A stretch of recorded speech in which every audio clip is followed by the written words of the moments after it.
नमस्कार, आप सुन रहे हैं आपका अपना रेडियो चेतना रेडियो 90.4 FM।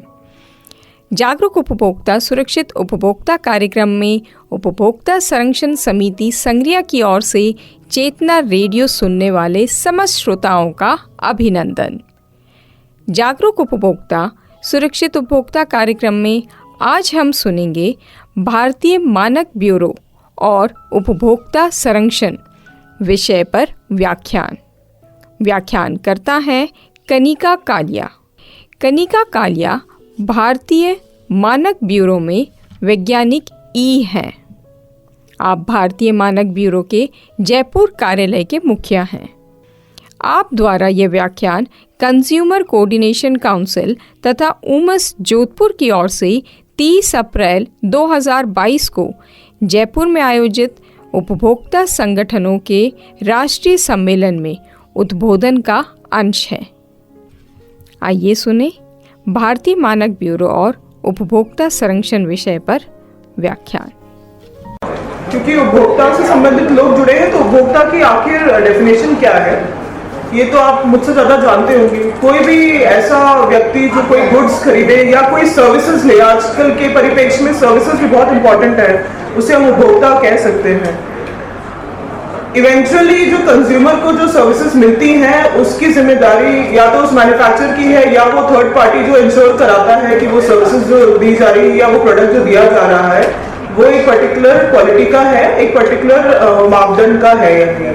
तो वो थर्ड पार्टी प्रोडक्ट्स के मामले में जहाँ पर ISI मार्क होता है, यहाँ पर जहाँ क्वालिटी कंट्रोल ऑर्डर्स में भारत सरकार ने हमको ये जिम्मेदारी दी है कि हम क्वालिटी कंट्रोल ऑर्डर की इम्प्लीमेंटिंग एजेंसी है, उसमें भारतीय मानक ब्यूरो।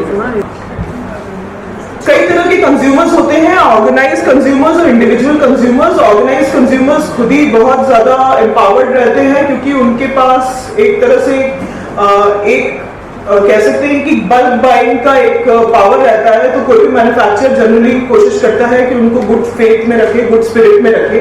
लेकिन एक इंडिविजुअल कंज्यूमर के लिए हमको बेसिक लड़ाई करनी पड़ती है, क्योंकि इंडिविजुअल कंज्यूमर, रिटेल कंज्यूमर जो सिंगल आइटम खरीदते हैं, 2 आइटम खरीदते हैं, जैसे मंत्री साहब ने कहा भी था, अपनी पूंजी लगा के, वो जिंदगी भर की पूंजी लगा के अगर गोल्ड का आइटम खरीद रहे हैं या कोई और आइटम, महंगा आइटम खरीद रहे हैं, तो इनका प्रोटेक्शन बहुत ज्यादा जरूरी होता है। तो इनके प्रोटेक्शन के लिए ही थर्ड पार्टी एजेंसी जैसे भारतीय मानक ब्यूरो है हमेशा कोशिश करता है कि कोई न कोई मुहिम चलाता है। कंज्यूमर्स की बहुत सारे राइट्स हैं, आप सब इनसे ऑलरेडी वाकिफ होंगे, तब भी एक बार रिवीजन के रूप में मैं आपको बता दूं। राइट टू एजुकेशन, जिसकी वजह से हम इस तरह के अवेयरनेस प्रोग्राम्स करते रहते हैं, कंज्यूमर्स को अवगत कराते रहते हैं कि क्या उनके एक्चुअल रिस्पॉन्सिबिलिटीज के अलावा राइट्स हैं। जो एक सामान जब वो खरीदते हैं तो उस पर क्या क्या चीजें उनको बेसिक राइट की तरह दी जाती है। एक राइट टू बी हर्ड, कि अगर उनकी कोई शिकायत है तो शिकायत सुनने वाला एक कोई निकाय होना चाहिए या एक कोई ऐसा मैकेनिज्म डेवलप होना चाहिए जहां पर वो अपनी शिकायत कर सके। एक राइट टू बी रिड्रेस्ड, कि सिर्फ शिकायत सुनने वाला ही नहीं, शिकायत का निवारण करने वाला भी एक हमारा मैकेनिज्म होना चाहिए। एक प्रोटेक्शन फ्रॉम हजार्डस गुड, कि कंज्यूमर को चाहे पता ना हो कि हजार्ड क्या है, लेकिन कोई ऐसी मानक बने हो या ऐसा एक कार्य प्रणाली बनी हो जिससे उसको इन हजार्डस गुड से पहले ही सुरक्षा प्रदान की जा सके। राइट टू इंफॉर्मेशन, कि जो भी वो चाहे वो पैकेज बंद सामग्री या कोई भी सामग्री खरीदे उससे संबंधित सभी तरह की जानकारी उसको उपलब्ध करा दी जाए और बहुत ही आसानी से उपलब्ध करा दी जाए। एक right to variety of goods, कि यहाँ पर ऐसा ना हो कि आपको इसी कंपनी का यही सामान लेना है चाहे आपकी पॉकेट आपको अलाउ करे या ना करे। तो वैरायटी ऑफ गुड्स भी एक कंज्यूमर का राइट है कि वो अपने खर्च करने की क्षमता के अनुसार एक चॉइस ऑफ गुड्स उसके पास अवेलेबल हो जिसे वो खरीद सके। भारतीय मानक ब्यूरो की कोर एक्टिविटीज के बारे में अगर मैं थोड़ी सी चर्चा करूं तो स्टैंडर्डाइजेशन या मानकीकरण हमारी एक प्रमुख एक्टिविटीज है, जिसमें हम 1947 से भारतीय मानकों का निर्माण कर रहे हैं। इनका जो कह सकते हैं इंडियन स्टैंडर्ड बनने की बड़ी जर्नी है हमारी, जो हमने तय करी है 75 सालों में। IS1 हमारा जो स्टैंडर्ड है वो राष्ट्रीय झंडे का स्टैंडर्ड है, वो बहुत लोग जानते होंगे। तो इस तरह से हमने 21,000 से ज्यादा मानकों का निर्माण किया है। दूसरी मुख्य हमारी गतिविधि है वो है उत्पाद प्रमाणीकरण या कंफर्मिटी असेसमेंट। पहले हम लोग सिर्फ उत्पादों तक अपने आप को निर्धारित करे थे, लेकिन अब हमने ये उत्पाद प्रमाणीकरण की गतिविधियों को सर्विसेज पे भी हमने एक्सटेंड कर दिया। इसके अलावा लेबोरेटरी एक्टिविटी जो हमारी कंफर्मिटी असेसमेंट स्कीम को सपोर्ट करती है, और हॉलमार्किंग और तो एक कंफर्मिटी असेसमेंट स्कीम ही है, लेकिन क्योंकि इसका एक कह सकते हैं इम्पोर्टेंस बहुत ज्यादा है, इसलिए हमने इसे एक अलग एक्टिविटी की तरह दर्शाया हुआ है। और आखिरी एक्टिविटी ट्रेनिंग और कंज्यूमर प्रोटेक्शन की एक्टिविटी, जो क्योंकि हम ministry of consumer affairs, food and public distribution Bharat सरकार में बिलोंग करते हैं, तो इसलिए ट्रेनिंग करवाना और कंज्यूमर प्रोटेक्शन की एक्टिविटीज करना एक हमारी बहुत महत्वपूर्ण गतिविधि है। BIS की लोकेशंस अब हम हमारी 41 ब्रांच ऑफिसेस हैं, 5 रीजनल ऑफिसेस के माध्यम से हम ऑपरेट करते हैं। हमारी 8 अपनी लेबोरेटरीज हैं और एक ट्रेनिंग इंस्टीट्यूट है जो नोएडा में स्थित है। राजस्थान राज्य में हमारी 2 ब्रांच ऑफिसेस हैं, जयपुर ब्रांच ऑफिस 1 और 2, जिसका अभी इंसिडेंटली दोनों की ही उनका इंचार्ज मुझे ही बनाया गया है। जयपुर ऑफिस 1 जिसका मुख्यालय जयपुर है और 11 जिले इसके अंतर्गत है। जयपुर ऑफिस 2 के अंतर्गत 22 और जिले हैं। 2200 से ज्यादा लाइसेंसेस ISMR के राजस्थान राज्य में हम लोगों ने दिए हैं और 5000 से ज्यादा हमारे रजिस्टर्ड गोल्ड के लिए रजिस्टर्ड ज्वेलर्स हैं जो राजस्थान राज्य में हम लोग जिनका रजिस्ट्रेशन देखते हैं। कंज्यूमर प्रोटेक्शन की जो हमारी जर्नी है वो तब से शुरू हुई जब हमने मानकीकरण से आगे बढ़कर उत्पाद के प्रमाणीकरण की बात करी, क्योंकि मानक बनाने के अलावा कि उसके अगेंस्ट अगर कोई उत्पाद बनता है तो उसका प्रमाणीकरण एक बहुत महत्वपूर्ण कह सकते हैं जर्नी रहती है कि कंज्यूमर को सही चीज मिल रही है कि नहीं मिल रही। मानक बनाना तो बहुत आसान है, आप स्टेक होल्डर्स को बिठा लें और मानक बना लें, लेकिन एक्चुअल में जो प्रोडक्ट बाजार में आता है वो कितना प्रमाणिक है, इसको देखते हुए हमने 1952 में जब ISI हमारा जो सर्टिफिकेशन मार्क्स एक्ट था वो लॉन्च हुआ, 1955 से हमने अपनी सर्टिफिकेशन मार्क्स स्कीम चालू करी थी।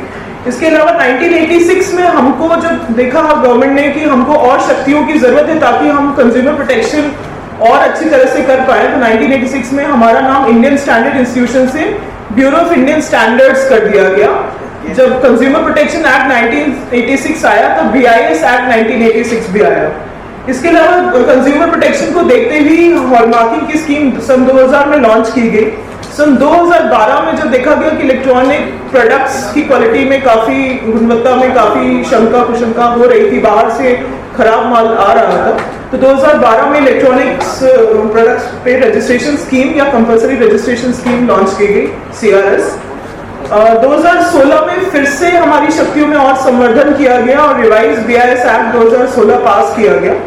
इसमें बहुत सारी नई चीजें जुड़ी रिवाइज BIS एक्ट में, इंक्लूडिंग प्रोडक्ट रिकॉल या फिर कंपाउंडिंग ऑफ ऑफेंसेस की भी एक नई चीज जो जुड़ी है। इसके अलावा बहुत सारी शक्तियां हम लोगों ने दी हैं जिसमें आप कॉग्निजेंस लेके एक्शन भी ले सकते हैं अगर आपको BIS एक्ट का वायलेशन कहीं दिखाई देता है।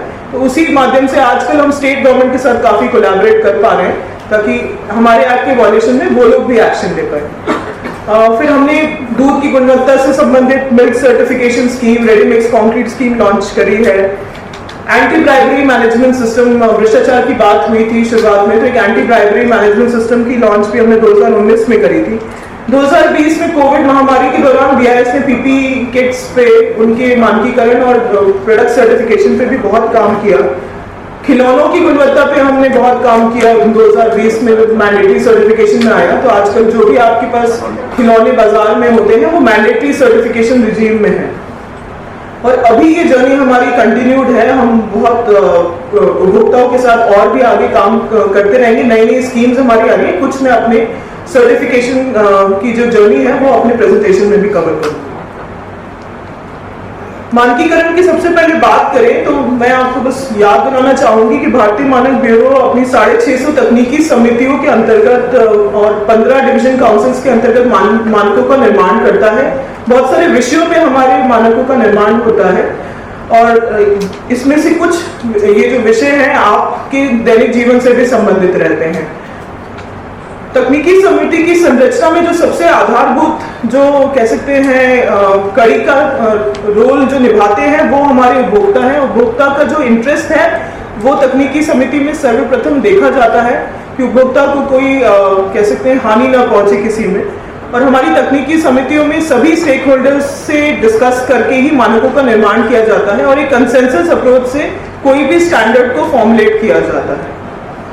उत्पाद प्रमाणीकरण की हम लोग बात करें तो उत्पाद प्रमाणीकरण जैसा कि आप जानते हैं एक प्रोसेस ऑफ सर्टिफाइंग है कि कोई भी उत्पाद किसी पर्टिकुलर मानक के अनुरूप बना है या नहीं। उत्पाद प्रमाणीकरण कई तरह से देखा जा सकता है। अगर हम देखें तो ये 3 तरह के प्रमाणीकरण हो सकते हैं। एक तो ये कि कंज्यूमर खुद ही चला जाए और देखे कि ये जो मैंने उत्पाद खरीदा है वो एक पर्टिकुलर उनकी रिक्वायरमेंट के हिसाब से है या नहीं। इसे कहते हैं फर्स्ट पार्टी प्रमाणीकरण कि आप गए कि भैया एक अच्छा सामान दिखाना मुझे, तो वो दुकानदार अपनी समझ से आपको 1 या 2 मान लीजिए वैरायटी दिखा दे, या आपका कोई पर्टिकुलर फेवरेट ब्रांड है तो उसका आपको दिखा दे, तो आपने खुद ही उत्पाद की प्रमाणिकता चेक कर ली कि हाँ इससे तो मैंने पहले भी इस्तेमाल किया था और मैं इसको रिपीट करना चाहता हूं। तो ये फर्स्ट पार्टी सर्टिफिकेशन हो गया कि आपके एक्सपीरियंस के बेसिस पे। सेकेंड पार्टी सर्टिफिकेशन ये होता है कि आपके पास आपको भाई बल्क में बाइंग करनी है। सेकेंड पार्टी सर्टिफिकेशन तो ये कि कंज्यूमर चेक कर ले खुद ही जाके। फर्स्ट पार्टी सर्टिफिकेशन की टाटा की गाड़ी है, टाटा ने बोल दिया कि हमारी गाड़ी पर्टिकुलर मानक के अकॉर्डिंग है, तो आपने उसकी ब्रांड वैल्यू का भरोसा करके वो गाड़ी को खरीद लिया, सेल्फ डिक्लेरेशन कर दिया एक मैन्युफैक्चरर ने कि हमारी गाड़ी बहुत ही अच्छी है या हमारी वस्तु बहुत ही अच्छी है, और आपने उसका भरोसा करके खुद ही उसको खरीद लिया। कोई प्रमाणिकता की और जरूरत नहीं है कि उसका ब्रांड एस्टैब्लिश है कि पानी की बोतल आपको लेनी है कि भैया एक बिस्लरी की बोतल देना, तो ओवर द इयर्स उसने इतना कॉन्फिडेंस गेन कर लिया। सेकेंड पार्टी में कंज्यूमर के पास इतना समय भी है, उसके पास इतनी क्षमता भी है, मान लीजिए उसके पास एक रिसर्च टीम है, एक उसके पास एक ऐसा तकनीकी ज्ञान भी है कि वो जाके देख सकता है कि ठोक बजा के कि जो वो उत्पाद खरीद रहा है वो सही है या नहीं। तो ये सेकंड पार्टी सर्टिफिकेशन कंज्यूमर जाके खुद चेक कर लेता है। जनरली बल्क बाइंग जैसे कि रेलवे कोई खरीदारी करता है या फिर कोई पीएचडी डिपार्टमेंट खरीदारी करता है, तो एक अपनी तकनीकी अधिकारी को वो वहां भेजता है जहां पर मैन्युफैक्चर कर रहा होता है, और वहां जाके टेस्टिंग करते हैं वो मानकों के अनुसार और फिर वो खरीद लेते हैं। तृतीय पक्ष गारंटी क्या है? थर्ड पार्टी सर्टिफिकेशन ये है कि ना, जैसे भारतीय मानक ब्यूरो देता है कि ना वो मैन्युफैक्चरर है ना वो कंज्यूमर है, एक थर्ड इंडिपेंडेंट साइड है जो ये डिसाइड करता है कि मानक के अनुसार काम हुआ है कि नहीं। तो वही हमारी स्कीम है, जो बीआईएस की जो स्कीम हम लोग रन करते हैं, वो एक थर्ड पार्टी सर्टिफिकेशन स्कीम है जिसमें हम देखते हैं कि मैन्युफैक्चरर्स एक पर्टिकुलर स्टैंडर्ड के अनुसार मैन्युफैक्चर करें और कंज्यूमर को फुल प्रोटेक्शन हो जाए। तो एक कड़ी का काम हम लोग करते हैं मैन्युफैक्चरर और कंज्यूमर के बीच में। तो इंडिविजुअल कंज्यूमर्स के केस में ये बहुत ज्यादा एक इंपॉर्टेंट भूमिका निभाने वाला कार्य है। अनिवार्य मानकीकरण के बारे में आप लोगों ने हो सकता है थोड़ा बहुत सुना हो, जैसे पानी की बोतल वगैरह पे लोग देखते हैं कि ISI मार्क लगा होता है, बहुत जगह नहीं भी लगा होता है, तो वो भी एक ग्रे एरिया है। अनिवार्य मानक अगर देखा जाए तो भारत सरकार के क्वालिटी कंट्रोल ऑर्डर्स के अंतर्गत निकाले जाते हैं। बीआईएस एक्ट में ऐसा प्रोविजन है कि गवर्नमेंट ऑफ इंडिया अपने क्वालिटी कंट्रोल ऑर्डर्स के अंतर्गत किसी भी स्टैंडर्ड को और उस पे ISI मार्क सर्टिफिकेशन को मैंडेटरी कर सकती है। इनके रीजंस मेजरली होते हैं पब्लिक सेफ्टी, हेल्थ, मास कंजम्पशन के रीजंस जो है वो मैंडेटरी सर्टिफिकेशन में है। चाहे आप LPG चूल्हा देखें, हेलमेट देखें जिसे अभी हाल ही में मैंडेटरी सर्टिफिकेशन लाया गया है, प्रेशर कुकर है जो आप नॉर्मल यूज कर रहे हैं आजकल अपने घर में, मिल्क पाउडर है, पानी की बोतल है, सीमेंट है, बच्चे की दूध पीने की बोतल है, खिलौने हैं, टायर्स हैं, LPG सिलेंडर है, तो ये सारे मैंडेटरी सर्टिफिकेशन में है। आज की डेट में 450 से ज्यादा उत्पाद है जो गवर्नमेंट ने हेल्थ सेफ्टी और मास कंजम्पशन के रीजन से या फिर एनवायरमेंटल प्रोटेक्शन के रीजन से मैंडेटरी सर्टिफिकेशन रिजीम में रखे हुए हैं। भारतीय मानक ब्यूरो के चिन्हों से आप हो सकता है कुछ वाकिफ हो। सबसे प्रचलित हमारा जो चिन्ह है वो ISI मार्क है। इसके 3 कंपोनेंट होते हैं। सबसे ऊपर जो IS नंबर है जो बताता है कि किस उत्पाद के लिए ये प्रमाणीकरण दिया गया है। जैसे हेलमेट के लिए IS 4151 होगा, लेकिन IS 14543 पानी की बोतल के लिए होगा। तो आपके हाथों में जो पानी की बोतल है उसमें आप चेक भी कर सकते हैं कि उसमें IS नंबर क्या लिखा है। तो एक उत्पाद के मानक की तरफ एक कह सकते हैं आपको रास्ता दिखाता है कि किसके हिसाब से इस पर्टिकुलर उत्पाद की टेस्टिंग हुई है। इसके नीचे एक सर्टिफिकेशन मार्क्स लाइसेंस नंबर जिसे हम CML नंबर के रूप में जानते हैं वो लिखा होता है। वो एक तरह से की होता है कि किस मैन्युफैक्चरर ने इसको बनाया। और आजकल जो हमारा एक ऐप है BIS केयर ऐप, उसके माध्यम से आप कुछ डिजिट डाल के ही चेक कर सकते हैं कि ये प्रमाणित मैन्युफैक्चरर है या नहीं, क्या इसका लाइसेंस ऑपरेटिव है या नहीं। तो एक बहुत अच्छी चीज आपके हाथ के मोबाइल फोन में एक ऐप के रूप में भारतीय मानक ब्यूरो ने दी है, जिसमें आप चेक कर सकते हैं कि एक्चुअल में ये ऑपरेटिव लाइसेंस वैलिड लाइसेंस है या नहीं। तो जो तीसरा वाला जो है CML मार्क्स नंबर, ये हर लाइसेंसी के प्रीमाइसेस पे इंडिविजुअली दिया जाता है, यूनिक नंबर होता है और इसे आप ट्रेसेबिलिटी के रूप में इस्तेमाल कर सकते हैं। देख रहे हैं वो हमारा कंपलसरी रजिस्ट्रेशन स्कीम का मार्क है, जिसे रजिस्ट्रेशन मार्क भी कहते हैं। इसमें भी आप देख पा रहे हैं कि वो 3 ही कंपोनेंट्स हैं। पहला IS नंबर जो मानक को एक चिन्हित करता है, सेकंड जो 8 की आकृति वाला जो चिन्ह है वो हमारा रजिस्ट्रेशन मार्क है, और लास्ट में है रजिस्ट्रेशन नंबर। रजिस्ट्रेशन नंबर भी उस मैन्युफैक्चरर के लिए एक यूनिक नंबर होता है जिसे हमने ऑथेंटिक रूप से ये सर्टिफिकेट दिया है। तीसरा जो मार्क है हमारा मैनेजमेंट सिस्टम सर्टिफिकेशन का मार्क है। आपने ISO 9001, 14001 इत्यादि स्कीम्स के बारे में सुना होगा, तो ये उसका मार्क है। सारा प्राइवेट एजेंसीज का ज्यादा दबदबा है, लेकिन तभी सेवोत्तम की बात हुई थी। सेवोत्तम जो हमारा स्टैंडर्ड है IS 15700, ये टोटली इंडिजिनस स्टैंडर्ड है और ये पब्लिक सर्विस डिलीवरी के लिए गवर्नमेंट ऑर्गेनाइजेशंस के लिए बनाया गया था और एक बहुत ही वर्ल्ड ओवर एक यूनिक स्टैंडर्ड है। वो भी हमारे मैनेजमेंट सिस्टम सर्टिफिकेशन का एक अंग है। एक लोटा रखा हुआ है, वो हमारा इको मार्क है। अगर आपकी इको फ्रेंडली मैन्युफैक्चरिंग प्रैक्टिसेस हैं तो कुछ उत्पाद जैसे कि शेविंग क्रीम है, पेंट्स है या प्लाईवुड है, उसके लिए आप एडिशनली इको मार्क को भी ले सकते हैं। तो गवर्नमेंट ऑफ इंडिया ने कंज्यूमर प्रोटेक्शन और एनवायरमेंटल प्रोटेक्शन को देखते हुए इको फ्रेंडली प्रैक्टिसेस को भी प्रोपोगेट किया था, तभी इको मार्क स्कीम लॉन्च हुई थी। हॉलमार्क, पहले आपने 5 निशान सुने होंगे, फिर आपने 4 निशान का भी बहुत क्योंकि आप सब उपभोक्ता बंधु है, आपने कंज्यूमर अवेयरनेस बहुत की होगी, तो पहले 5 निशान फिर 4 निशान, और अब हम लोगों ने और उपभोक्ताओं को प्रोटेक्ट करने के लिए इसका एक HUID नंबर इसमें ऐड कर दिया है। तो अब हॉलमार्क के 3 बेसिक निशान हैं, जिसमें पहला BIS का त्रिकोण का चिन्ह है, सेकंड उसमें प्योरिटी और कैरेटेज लिखा हुआ है, जैसे इसमें लिखा है 22 के 916। उसके बाद एक अल्फान्यूमेरिक कोड है 6 डिजिट का, इसे भी आप BIS के ऐप में डाल के आप चेक कर सकते हैं कि जो आपने सोने का गहना खरीदा है वो एक्चुअली सही जगह से सर्टिफाई कराया हुआ है या नहीं। हॉलमार्किंग के लिए एक अलग मैंने कुछ डिटेल में मैं आऊंगी, बट ये मुख्यतः हमारे BIS यूज करता है। लेबोरेटरी एक्टिविटी की हम लोग बात करें तो भारतीय मानक ब्यूरो की, जैसे मैंने आपको बताया, 8 खुद की लेबोरेटरीज हैं और 5 हमारी गोल्ड टेस्टिंग की खुद की लेबोरेटरीज है, जिसमें हम हॉलमार्किंग से संबंधित टेस्टिंग करते हैं। 250 से ज्यादा हमारी रिकॉग्नाइज्ड लेबोरेटरीज हैं जिनको हमने अपने साथ कोलैबोरेट करवा लिया है। इनका पूरा ऑडिट करके हम इनको अपने कार्य में जोड़ लेते हैं।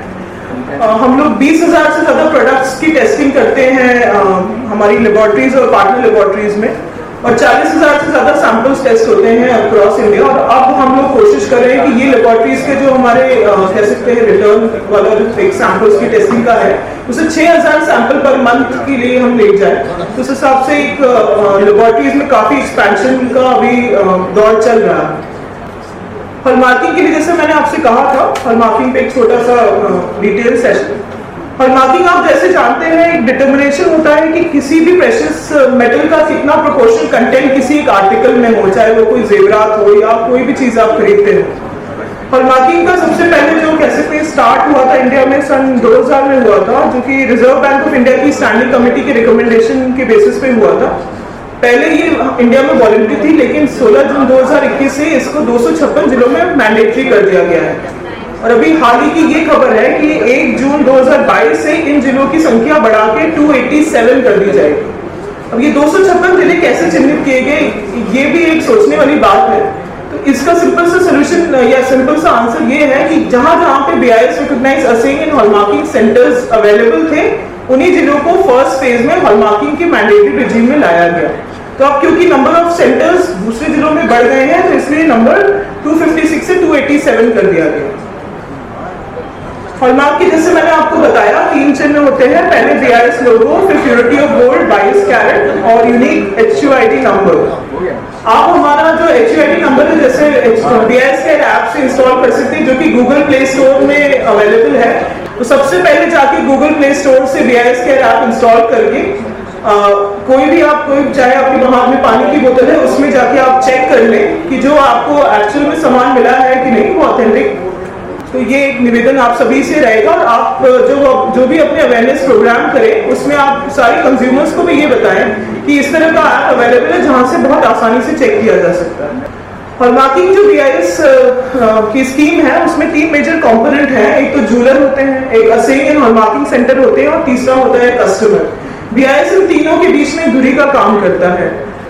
जूलर की अगर हम बात करें तो हर जूलर के आउटलेट पे, हर दुकान, ये नहीं कि अगर TBJ है तो TBJ की सारी दुकानों पे, हर आउटलेट पे एक यूनिक रजिस्ट्रेशन नंबर दिया जाता है, और ये गोल्ड और सिल्वर के लिए अलग अलग होता है। हर दुकान पे BIS का लोगो और BIS द्वारा दिया गया रजिस्ट्रेशन सर्टिफिकेट लगाना अनिवार्य होता है। तो कस्टमर की तरह आपको सबसे पहले ये सब चीजें चेक कर लेनी चाहिए। एक मैग्नीफाइंग ग्लास जिसका कह सकते हैं जो देखने की क्षमता है वो 10x होती है, वो भी वहाँ मैंडेटरी अवेलेबल होना चाहिए। जूलर्स को इस स्कीम में जोड़ने के लिए भारत सरकार द्वारा हॉलमार्किंग स्कीम हेतु जो रजिस्ट्रेशन लिया जाता है उसको पूर्णतः ऑनलाइन और फ्री कर दिया गया है। पहले 5 साल के लिए दिया जाता था, अब ये है कि लाइफ टाइम के लिए दिया जा रहा है, तो ताकि ज्यादा से ज्यादा जूलर्स जुड़े और कंज्यूमर्स को बेटर प्रोटेक्शन हो जाए। आज की डेट में राजस्थान में 5474 जूलर्स गोल्ड के लिए रजिस्टर्ड है, और सिल्वर के लिए जो आंकड़ा है वो 1425 का है राजस्थान राज्य में। सिल्वर पे हॉलमार्किंग अभी मैंडेटरी नहीं है, लेकिन हो सकता है कि जल्दी इसमें भी मैंडेटरी रजीम आ जाए। जो सेकंड जो कंपोनेंट है वो असेइंग एंड हॉलमार्किंग सेंटर है। किसी भी असेइंग एंड हॉलमार्किंग सेंटर को रिकॉग्निशन जब लेना होता है BIS का, तो गोल्ड के लिए अलग मिलता है और सिल्वर के लिए अलग मिलता है, और हमारा स्टैंडर्ड या मानक है 15820, जिसमें उसकी तकनीकी कह सकते हैं मापदंड डिसाइडेड है कि आपके पास किस तरह का मैन पावर होना चाहिए, किस तरह का सेंटर में आपके पास इक्विपमेंट होना चाहिए, उसकी क्या रेंजेस, लीज काउंट होने चाहिए, किस तरह से आप टेस्टिंग करेंगे, वो सारी कंपिटेंस वेरीफाई होना चाहिए। तो ये सारी सब चीजें उसमें डिफाइंड है इस 15820 में। जो भी उत्पाद या गोल्ड का ज्वेलरी एक असेइंग एंड हॉलमार्किंग सेंटर में आती है, उसमें 100% उसकी गुणवत्ता की जो चेकिंग होती है वो XRF द्वारा होती है। फिर उस लॉट का एक सैंपल बेसिस पे हम लोग फायर असे के द्वारा टेस्टिंग करते हैं, और तभी उस पर हॉलमार्किंग होती है। फायर असे एक वर्ल्ड ओवर एस्टैब्लिश मेथड है जिससे सोने की गुणवत्ता का पता लगाया जा सकता है। जो पूरा जो ये टाइम पीरियड लगता है एक असेइंग और हॉलमार्किंग करने में, वो 5 से 6 घंटे मिनिमम टाइम लगता है। और आजकल ये जो सारी रिकॉर्डिंग है कि कब ज्वेलरी असेइंग एंड हॉलमार्किंग सेंटर में आई, कब उसका फायर असे हुआ, कब उसकी सैंपलिंग हुई, वो सारी एक कह सकते हैं स्टेप बाय स्टेप रिकॉर्डिंग हमारे सॉफ्टवेयर में कर दी गई है। तो सेंटर को बाध्य कर दिया गया है कि हर स्टेज पे उसको एंट्री करनी है, तो हम लोग किसी भी ज्वेलरी की ट्रैकिंग कर सकते हैं कि वो कब आई थी और कब उसका इवेंचुअली टेस्टिंग होके हॉलमार्किंग हुआ है, या कहां पर पास हुई, कहां पर फेल हुई। तो ये एक बहुत अच्छी चीज हम लोगों ने लॉन्च करी है। तो सारा हॉलमार्किंग जो हमारा रजीम है अब वो हमारे पोर्टल के थ्रू ऑपरेट होने लग गया है। सभी हॉलमार्किंग ज्वेलरी के ऑनलाइन रिकॉर्ड्स अवेलेबल हैं, सारी ट्रेसेबिलिटी पर अवेलेबल है, और फाइनली जब आपका जो ये लॉट है ये पास हो जाता है तो इस पे एक यूनिक 6 डिजिट HUID नंबर दे दिया जाता है, जिसकी ट्रेसेबिलिटी भी मेंटेन है। तो आप कभी भी आप BIS के ऐप के माध्यम से चेक करेंगे HUID नंबर, तो ना केवल आपको ज्वेलर का नाम, वरन जो असेइंग एंड हॉलमार्किंग सेंटर है जहां पर उस ज्वेलरी पे हॉलमार्किंग हुई है उसकी भी डिटेल्स आपको सारी मिल जाएंगी।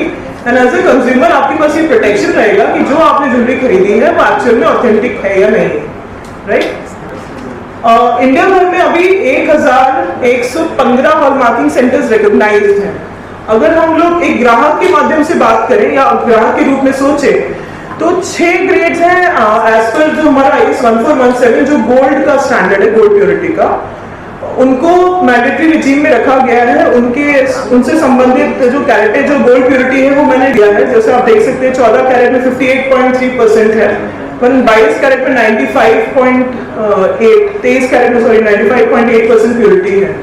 तो एज ए कंज्यूमर आपको ये ध्यान रख लेना चाहिए कि पर आर्टिकल हॉलमार्किंग का जो चार्जेस है वो 45 रुपए है गोल्ड ज्वेलरी के लिए। ये पर आर्टिकल है, पर ग्राम नहीं है, क्योंकि कई बार ये देखा जाता है कि ज्वेलर उसे पर ग्राम के रूप में आपको बताते हैं और उसी तरह का वो बिलिंग भी करते हैं। तो आप हमेशा जाके देख लें कि आपसे किस तरह का चार्जेस लिया जा रहा है। ये अभी हाल ही में चार्जेस को रिवाइज किया गया है, क्योंकि पहले ये 35 रुपए था। इसके अलावा आप ये जरूर देखिए कि जो भी आइटम आप खरीद रहे हैं उसमें तीनों मार्क हॉलमार्क से संबंधित जो हैं वो अवेलेबल हैं। जैसे पहले BIS मार्क, सेकंड प्योरिटी का मार्क 22 की 916 या जो भी प्योरिटी आपने खरीदा हो, और लास्ट में HUID नंबर और एक पक्का बिल, जो कि आई थिंक कंज्यूमर प्रोटेक्शन में बहुत इंपॉर्टेंट एक चीज आती है। अगर आप कभी शिकायत करते हैं, और जनरली हम देखते हैं कि उपभोक्ता कच्ची रसीदों पे ले लेते हैं तो ट्रेसेबिलिटी प्रॉपर नहीं हो पाती। तो आपसे यही निवेदन है कि जब भी आप खरीदे तो एक ऑथेंटिक बिल लें, पूरा GST दें, पूरा टैक्स दें, तो उससे आपको भविष्य में कभी भी कोई शिकायत अगर होगी तो आपको उस बिल की बेसिस पे ही कंपनसेशन मिल जाएगा। अगर प्योरिटी में शॉर्टेज होती है तो कंपनसेशन का प्रावधान भी BIS के नए एक्ट में हुआ होगा। तो ये बहुत इंपॉर्टेंट है कि आप पक्का बिल लें। अगर जेन्युइन ISI मार्क और BIS मार्क्स में आप देखें तो बहुत आसानी से आप BIS के ऐप से इनको चेक कर सकते हैं। ये जो आप लाल निशान में कई तरह के मार्क देख रहे हैं, ये सब मानक मोहर का दुरुपयोग है। तो उपभोक्ता के रूप में आपको इसलिए जागरूक हो जाना चाहिए कि इस तरह के मार्क का सामान आप ना खरीदें और इनकी शिकायत भी करें। शिकायत का भी जो मैकेनिज्म है वो BIS के ऐप में ही इनबिल्ट कर दिया गया है, ताकि अब आप बहुत आसानी से घर बैठे कुछ मिनटों में ही अपनी शिकायत हम तक पहुंचा सकते हैं। और 90 दिन का एक शिकायत का निवारण का पीरियड हम लोग देते हैं, जिसमें बकायदा आपके यहाँ पर भी आके आपसे सारे तथ्यों के बारे में जानकारी ली जाती है। उपभोक्ता को कहीं नहीं बुलाया जाता, हमारा अफसर जाता है वहां पर जाके सारी जानकारी लेता है, मैन्युफैक्चरर के यहाँ भी जाके जानकारी ली जाती है, और इवेंचुअली अगर सारे तथ्य सही पाए जाते हैं तो आपको बकायदा आपकी चीज का रिप्लेसमेंट दिया जाता है। BIS के इम्पैक्ट की हम लोग बात करें तो 21,000 से ज्यादा स्टैंडर्ड्स हम लोग बना चुके हैं। 1117 से ज्यादा प्रोडक्ट्स अंडर सर्टिफिकेशन है, 450 से अधिक प्रोडक्ट्स मैंडेटरी सर्टिफिकेशन में है, और करीबन 40,000 BIS के ISI मार्क लाइसेंस प्रचलित हैं, और ये विश्व की सबसे बड़ी प्रमाणीकरण स्कीम है। BIS कई तरह से अपने मानकों द्वारा कंज्यूमर्स के राइट्स का प्रोटेक्शन करता है। हजार्डस गुड्स से संबंधित जो चीजें हैं वो हमारे मानकों में इनबिल्ट होती है। राइट टू इन्फॉर्मेशन में हमारे मार्किंग क्लॉजेस होते हैं, जो हमारे जैसे पानी की बोतल में देखते होंगे कि बहुत सारी इंफॉर्मेशन ऑलरेडी अवेलेबल है, तो ये आपके राइट टू इन्फॉर्मेशन को प्रोटेक्ट करने के लिए है।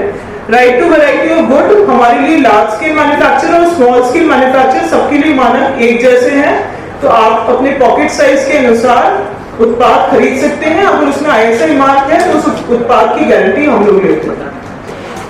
राइट टू एजुकेशन, हम लोग बहुत तरह की कंज्यूमर अवेयरनेस प्रोग्राम्स करते रहते हैं, भांति भांति की वीडियोस हमारी वेबसाइट पे अवेलेबल है, जिससे हम ग्राहकों को जागरूक करते रहते हैं। राइट टू बी हर्ड, जैसे मैंने बताया, कंप्लेंट रिड्रेसल का बहुत अच्छा मैकेनिज्म BIS के पास ऑलरेडी अवेलेबल है। तो अगर आपको किसी भी उत्पाद की कोई शिकायत आती है तो प्लीज आप हमारे ऐप के माध्यम से कंप्लेंट कीजिए। ऑप्टिमम कंप्लेंट की बात करें तो हम कई बार देखते हैं कि कंप्लेंट में पूरी जानकारी अवेलेबल नहीं होती, तो ये आपको अपने कंज्यूमर्स को इन्फॉर्म करने की बहुत जरूरत है कि प्रोडक्ट का नाम पूरा लिखा हो, अगर ISI मार्क है तो ये भी लिखा हो, उसकी मैन्युफैक्चरिंग किसने करी है उसके बारे में जानकारी हो, कोई बैच नंबर आप देख पा रहे हैं, कोई सीरियल नंबर, तो उससे आपकी कंप्लेंट में और थोड़ा सा एक ऑथेंटिसिटी आ जाती है। अगर कोई आपने बिल उससे लिया हुआ हो तो आप उसके बिल की भी सारी जानकारी उसमें रखें, कोई लाइसेंस नंबर हो तो उसकी जानकारी भी रखें, कोई एक्सपायरी डेट है, जैसे पानी की बोतल ली आपको 8 महीने बाद आपने ली, पर उसकी एक्सपायरी डेट तो 6 महीने तक थी, तब उसकी गारंटी खत्म हो जाती, तो ये सब चीजों का ध्यान रखें। एक कंप्लेंट रिड्रेसल का ऑनलाइन हमारा पोर्टल भी बन गया है, जिसमें आप अपनी कंप्लेंट को ना केवल रजिस्टर करा सकते हैं बल्कि ट्रैक भी कर सकते हैं कि उसका करंट स्टेटस क्या है। बहुत सारे हैंडआउट्स हमारे कंज्यूमर एंगेजमेंट पोर्टल पे अवेलेबल हैं, जो आप क्योंकि उपभोक्ताओं के साथ संबंधित भी हैं, तो आप इनकी जानकारी वहां से ले सकते हैं। बहुत सारी तरह की ट्रेनिंग हम लोग देते हैं। आप भारतीय मानक ब्यूरो स्किलिंग से रिलेटेड ट्रेनिंग में भी आ गया है। हमने बहुत सारे सर्टिफिकेट कोर्सेज जो नेशनल स्किल डेवलपमेंट फाउंडेशन से ऑथेंटिक करे गए हैं वो भी लॉन्च किए हैं। इसके अलावा क्वालिटी से रिलेटेड ट्रेनिंग तो हम देते ही हैं, इंटरनेशनल ट्रेनिंग प्रोग्राम्स भी हम चलाते हैं, मैनेजमेंट सिस्टम से रिलेटेड ट्रेनिंग्स देते हैं, एजुकेशन यूटिलाइजेशन ऑफ स्टैंडर्ड्स से रिलेटेड ट्रेनिंग देते हैं, जिसमें हम एजुकेशन इंस्टीट्यूट्स में जाते हैं। इसी में अब हमने स्टैंडर्ड्स क्लब की भी संरचना कर दी है। आजकल हम डिस्ट्रिक्ट लेवल ऑफिसर्स को भी ट्रेनिंग दे रहे हैं। डिपार्टमेंट्स जैसे पब्लिक वर्क्स डिपार्टमेंट्स, रोड्स के लिए, या फिर PHED डिपार्टमेंट्स है, हॉर्टिकल्चर है, इनको भी हम जाके अपने मानकों के बारे में ट्रेनिंग दे रहे हैं, ताकि उपभोक्ताओं को इवेंचुअली जब ये सर्विस दें तो उनको मानकों के बारे में जानकारी हो। हम बहुत सारे अपने सेक्शन कमेटी मेंबर्स को, उपभोक्ता आंदोलनकारियों को, उन सबको भी ट्रेनिंग प्रोवाइड करते रहते हैं। हमारी वेबसाइट्स की आप जानकारी ले लीजिए, bis.gov.in है जो हमारी मेन वेबसाइट है, इसमें आपको संपूर्ण जानकारी मिल जाएगी। इसके अलावा हमारा प्रोडक्ट सर्टिफिकेशन जो स्कीम है वो manakonline.in से चलता है। इसमें आपको सारे आंकड़े भी मिल जाएंगे, आप ये भी देख सकते हैं कि कितने हॉलमार्क हुए हैं आइटम एक पर्टिकुलर दिन में या एक पर्टिकुलर महीने में। एक नो योर स्टैंडर्ड करके बहुत ही अच्छा फीचर लॉन्च किया है। कई बार क्या होता है, उपभोक्ता को जानकारी ही नहीं होती, वो ऑथेंटिक या सर्टिफाइड प्रोडक्ट खरीदना चाहता है, लेकिन क्या स्टैंडर्ड है उसका, क्या मानक है, तो आप प्रोडक्ट का नाम डाल के भी आप पता कर सकते हैं कि उससे संबंधित मानक अवेलेबल है या नहीं है। और यही फीचर BIS केयर ऐप में भी अवेलेबल कराया गया है। तो अगर आप उसमें मान लीजिए लिखेंगे बिस्किट, तो बिस्किट से संबंधित जो मानक है, जो टेस्टिंग के मानक है उससे संबंधित, वो सभी उसमें आ जाएंगे। तो ये नो योर स्टैंडर्ड वाला एक बहुत अच्छा फीचर है। इंडियन स्टैंडर्ड्स को फ्री ऑफ कॉस्ट कर दिया गया है ताकि ज्यादा से ज्यादा लोग इनको उपयोग कर पाए। सारे इंडिजिनियस स्टैंडर्ड्स हैं वो आप आसानी से BIS वेबसाइट पे अपना रजिस्ट्रेशन करा के डाउनलोड कर सकते हैं और इनको पढ़ सकते हैं। नॉन कमर्शियल यूज के लिए इनको फ्री ऑफ कॉस्ट कर दिया गया है। आप क्योंकि उपभोक्ता से जुड़े भी हुए हैं, आप हमारे मानकों पे एक उपभोक्ताओं का पक्ष भी रख सकते हैं। हमारे बहुत सारे डॉक्यूमेंट्स वाइड सर्कुलेशन में रहते हैं, उस पर आप अपने कमेंट्स कर सकते हैं। ये भी हमारी वेबसाइट के माध्यम से किया जा सकता है। पब्लिक स्क्रूटनी इसीलिए होती है, इसलिए इनको होस्ट किया जाता है ताकि सभी पक्षों की हम राय ले पाए। तो आप कृपया हमारी वेबसाइट पे जाएं और वाइड सर्कुलेशन जो हमारे स्टेजेस पे जो डॉक्यूमेंट चल रहे हैं उनको देखें और उन पे आप अपने कमेंट्स भी भेज सकते हैं। आप कोई नया सब्जेक्ट भी बता सकते हैं जिसपे आपको लगता है कि मानक अवेलेबल नहीं है, उसके बारे में आप एक मसौदा प्रस्तुत कर सकते हैं। उसके लिए भी एक ऑनलाइन मैकेनिज्म दे दिया गया है जिससे आप इजीली इसे सबमिट कर पाएं। बहुत सारी जानकारी हमारे फेसबुक, ट्विटर, यूट्यूब वगैरह में ऑलरेडी अवेलेबल है। बहुत सारी जानकारी और चित्रों के माध्यम से भी बहुत सारी जानकारी है जिन्हें आप अपने अवेयरनेस प्रोग्राम्स में भी यूज कर सकते हैं। धन्यवाद मुझे सुनने के लिए।